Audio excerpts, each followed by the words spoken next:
to the lunch plenary. Before we start the session, I would like to take a moment to thank our sponsor and partners.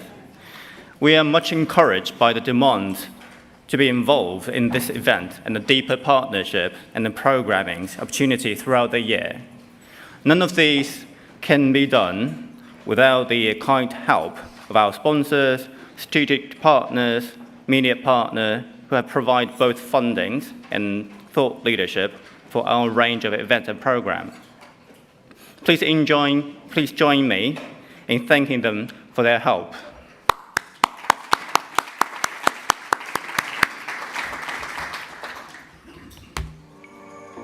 We gratefully acknowledge the participation of the following organizations whose generous support makes the conference possible.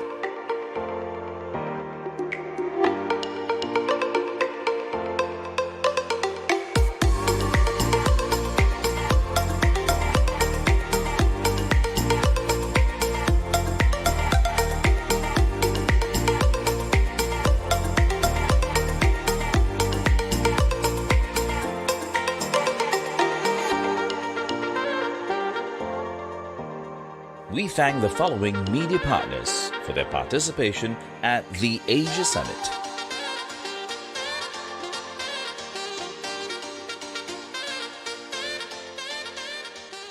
We thank the Milken Institute strategic partners for their year-round support of our work around the world.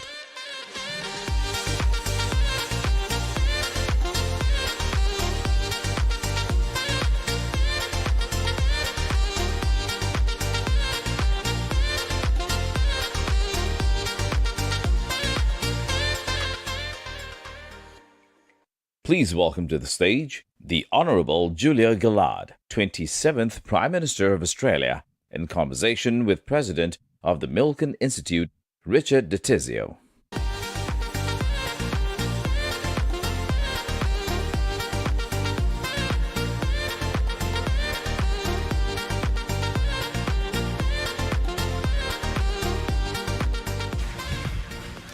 Well, good afternoon. Thank you all for joining us for what will be an exciting, interesting conversation. So let's start with this speech that everyone knows, the misogyny speech. It's been 10 years.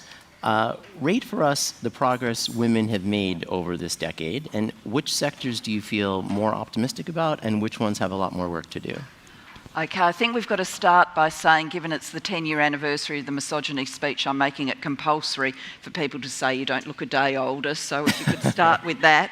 On progress, I mean, it's obviously hard to summarise progress around the world very quickly, but I do think in many places around the world we are now having the conversation we used to ignore.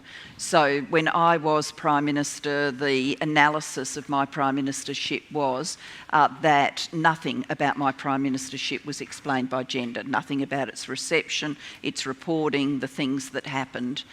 Now, I think we are very knowing about how gender interacts with the reception of women in public life. To take one example of that, when Kamala Harris was announced as the vice presidential candidate with President Biden, President Trump said, "Oh, she's a nasty woman, no one likes her." And people immediately flooded the airwaves saying that's just a sexist trope that women who exercise power are nasty. I don't think you would have seen that 5 years ago, 10 years ago. So we're having the right conversation, and I'm a big believer, whilst that sounds like a humble thing, I'm a big believer that you can't fix things unless you can name them, see them, analyse them, categorise them, and then ultimately develop the evidence-based strategies that will change them. Mm-hmm. So many of our participants watching at home and here in the audience are from corporations. Many corporate initiatives over the years, from affinity groups to the lean-in clubs, they seem to task women with solving a problem that they didn't create. Yes. And often we gather everyone in the room to come and admire the problem that they live every day, and then they go back to their day jobs. So how do we flip the lens on that and create real policies and places for inclusion? Well, I think it does come back to this evidence-based piece. I think one of the issues with gender equality is everybody thinks they know. It reminds me of my time when I was Education Minister in Australia. Everybody thought they knew what the national schools policy should be because they'd all been to school. So you'd be, visiting communities, people would rush up to you. They were obviously, 50, 60, 70. They would say, I went to school, so I know the education policy should be X. It's a little bit more complicated than that. And in gender equality, I think a lot of people of goodwill have thought that they knew, but they've created a lot of programs that are about for women, about changing women, rather than doing the deep analytical work to say, what are the structures in our business that are holding women back?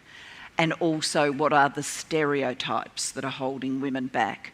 So to give just two examples of that, your informal definition of merit, not your formal definition of merit, but your informal definition might well have a lot to do with presenteeism. So pre-COVID, you might have said to yourself, at least in the back of your mind, gee, the person who's in here at 7 in the morning and still here at 10 at night, they are really, putting in. A woman in a family formation stage is unlikely to be able to acquit those hours. So you've baked in a gendered characteristic around what merit is. You're not looking at the outcomes of the two workers, you're looking at something else. Stereotypes, we know that if men are pushy, questing, looking for the next promotion, looking for the next opportunity, that will be received as he's a go-getter, he's one to watch. If women are like that, because we've all got sexist stereotypes in the back of our brain, people will say, she's too ruthless, she's too hard-boiled, she's too difficult to deal with, and it will count against her. So really, I think to change all of this, we've got to do that deep analytical work around the structures that are holding people back, and then look at how stereotypes are playing into all of it. There's been study after study in the United States around performance appraisals, and some 70% of the time a woman's personality trait is referenced negatively in a performance appraisal, unlike men, which are really just on tasks. In business, we talk a lot about the gender pay gap, absence of women in senior-most levels of organizations. And while there's been some modest change, in 2002, so 20 years ago, 7 women CEOs were leading Fortune 500 companies. And in 2022, we've made the remarkable progress that it's 44. So given just the complexion of the workplace and workforce, that's woefully inadequate. Why are we still talking about this some 50 plus years after the, quote, women's movement began, that this is allowed to still unfold the way it does? Yeah, it's frustrating, isn't it? And the World Economic Forum tells us that at current rates of change, it will be around 130 years before we hit gender equality globally. So I'm sure you and I are trying to do our best to eat our vegetables and stuff, but I don't think we're going to get there to see it 130 years away from now. I think there's a series of things that help explain the slow progress. One, we talk about waves in the women's movement deliberately, and I think the levels of activism actually do crescendo and then fall away, crescendo and then fall away. So we haven't been involved in the task at the level of effort and as continuously as we should have been. Second, I think this absence of using an evidence base, which is what we're all about at the Global Institute for Women's Leadership, has taken us down many sort of byways and into many sort of circular patterns, but we haven't seen the big advances. And I think we're also at that hard bit now where, most big businesses have already done the obvious stuff. I reflect back when I first was looking for an opportunity in the law. My original qualification was a lawyer. It was very common then for women law graduates to front up to an interview with a law firm with 3, 4, 5 male partners doing the interviewing. Now, none of the big global corporations these days would say to themselves, right, we're going to field a 5-person male interviewing panel. We're over all of that. But what we haven't done is the more analytical work to take us to the bespoke barriers. And so to give an example from the law, one legal firm that we've been in contact with at the Global Institute for Women's Leadership is a litigation-based firm. And so the people who get noticed to move into partnership are people who have done good jobs on blockbuster litigation. There's only so many blockbuster cases a year, most of it's garden variety, there are a few blockbuster cases. And the way that the teams were being mobilised for the blockbuster cases is the partner in charge, usually a man because the partnership was very male, would go out and would pick who was going to be on his team, and was tending to mobilise teams of people that kind of reminded him of what he was like at an earlier stage of his career, so predominantly male teams on the blockbuster litigation. The intervention there was to to hire someone who was not a partner, who was responsible for mobilising the teams. So they knew we need to field a team for X litigation. This person curated the team. And that intervention changed the rates of women coming through for partnership because they were getting fairer access to the blockbuster litigation. Mm-hmm. Now, that's not the kind of thing you're going to get yourself to if you're thinking to yourself, the intervention at my business is more women's empowerment programs, so we'll send some of our senior women on some conferences. This is a women's confidence problem, so we'll send them on conferences that help bolster their confidence. You'll never get there if that's the strategy you're using, and they are very common strategies. But that goes back to what you said previously, that we're busy fixing women from traits they don't have. And I think all this time later, hasn't it been too much carrot and not enough stick? I think that we're still talking about it because organizations want some sort of cookie for participating in a DEI journey around women and other minorities, but there's no negative consequence for not moving the needle. I think that's true, and I think there is a negative consequence. It's just not as easy to surface and shine up to the light as perhaps we need it to be, which is we do know from the research now that more diverse teams make better decisions, and so if you are not valuing that diversity, then you will miss things. And I remember on this journey about women on corporate boards, there was a chair of a board, very major global company, only one woman on the board. They were thinking about a multi-billion-dollar acquisition. The board was generally in favour of it. The woman hadn't spoken, and he made sure that she came into the conversation and she raised the arguments about why this was really a dud deal, and they didn't do it. But it just goes to show if you don't have inclusion and diversity, you are at risk of making worse decisions. But it's hard to measure and quantify that. Mm-hmm. I think in this world where there is so much pressure for talent, a real war for talent, and in this world where for consumer-facing businesses, consumers are much more looking through to see whether corporations actually live their values or just have them on a sort of poster in the office and on the back of the letterhead, I do think there will be more obvious penalties for businesses that are just paying lip service to equity, diversity and inclusion generally, and particularly to gender equality. Mm-hmm. So let's pull the lens out a little bit, because the Global Institute is just that, it's global. Millions of women and girls are missing out on access and opportunity through government policies which restrict the same. There's conflict and displacement, and the ever-worsening climate crisis is only going to exacerbate that. How do societal expectations of traditional gender roles restrict real progress across the world? And when you see flare-ups, like you're in the United States, post the overturning of Roe, what's going on right now in Iran around the hijab, is that sustainable? Are those episodic moments sustainable towards a movement, or does it have to be parsed out differently across the planet?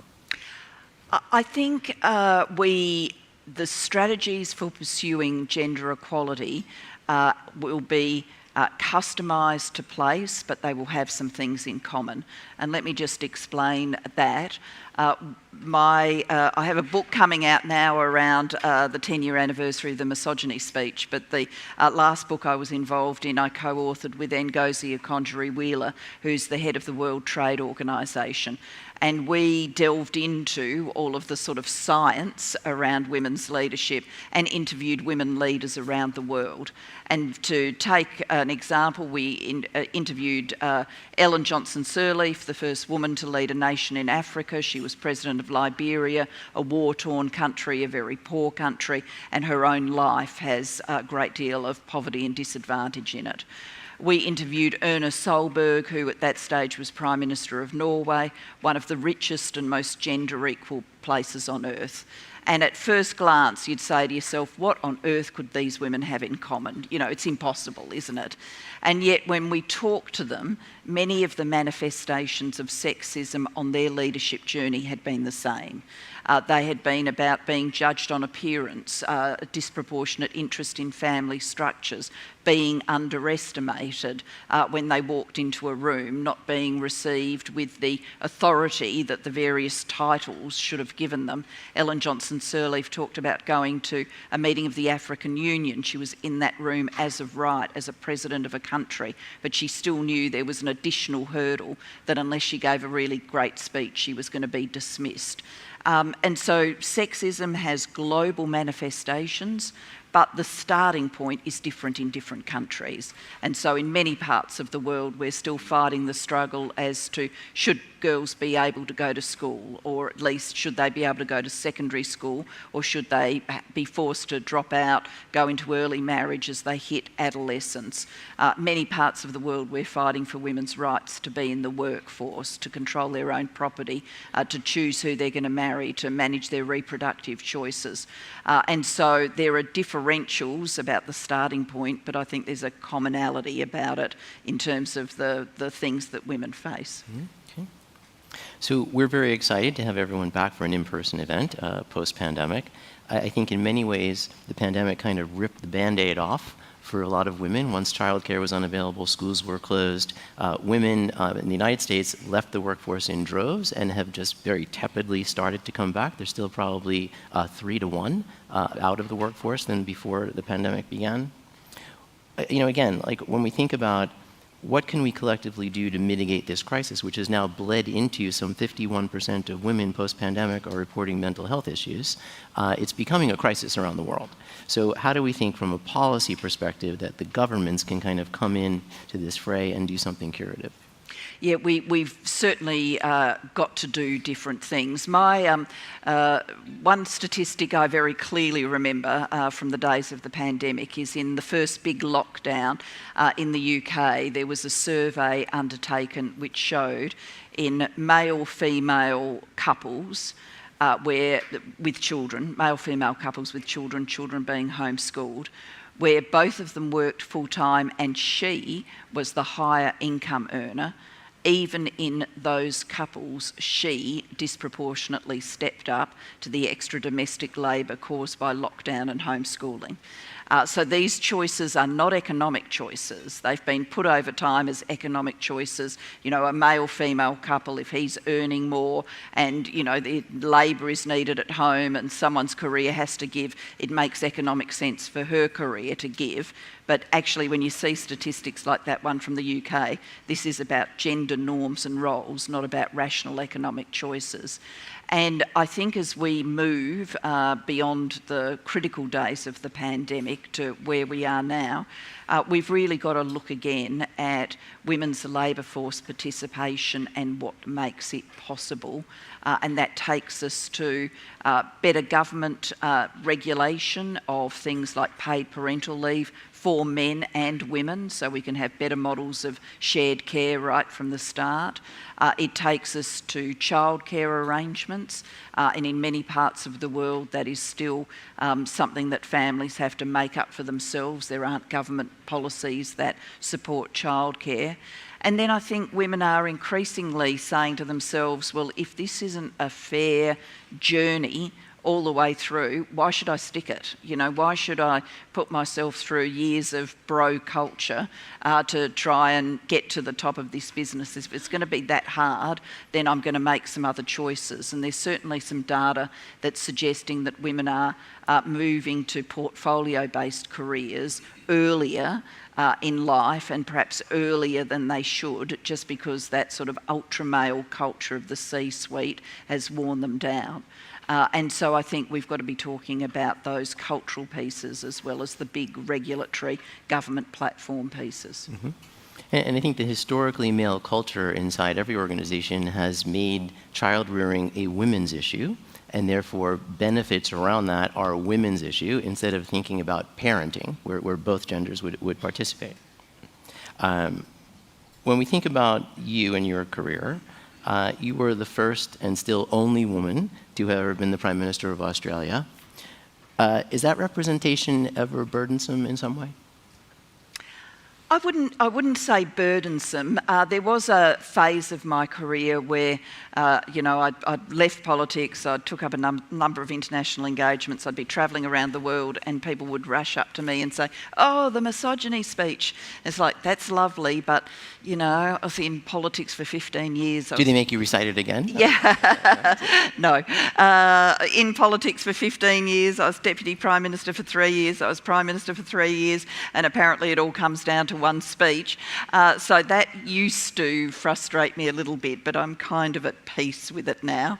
But I don't experience it as a burden. I'm conscious that it's a responsibility to take what I've learned about women's leadership and to make sure that what I've personally learned and to make sure that it can inform the experiences of others.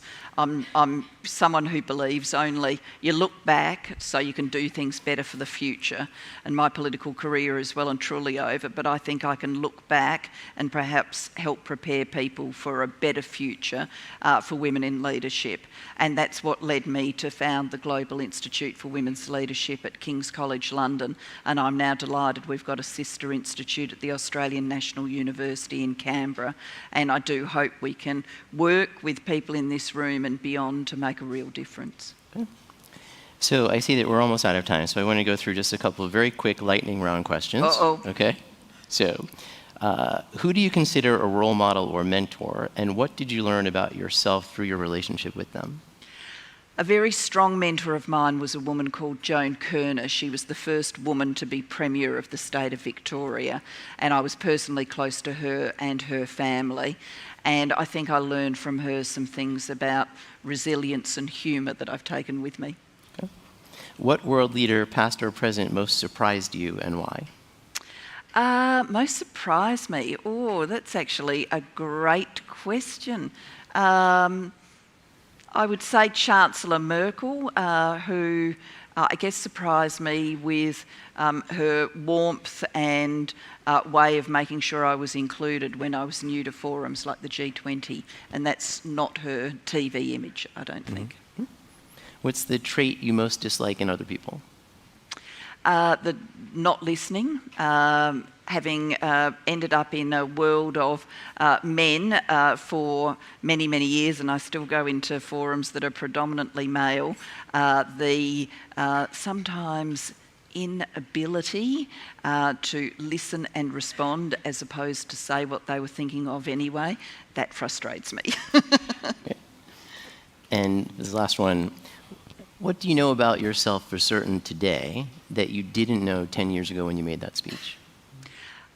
Oh, I know for certain that I can use the skills and things I learned in politics in multiple ways. When the music stopped for me in politics, there was this time when I thought, what next? And you just look at this empty ocean of a diary, and I hadn't had an empty diary for decades and decades and decades, and you're asking yourself the question, how can I find a sense of, not find, I always had a sense of purpose, but how can I pursue that sense of purpose in a new way? And I'm very confident now that there are many ways in which I can still pursue that sense of purpose. Well, you certainly are making an impact. Well, thank you so much for sharing your time with us today. Thank you. Thank you.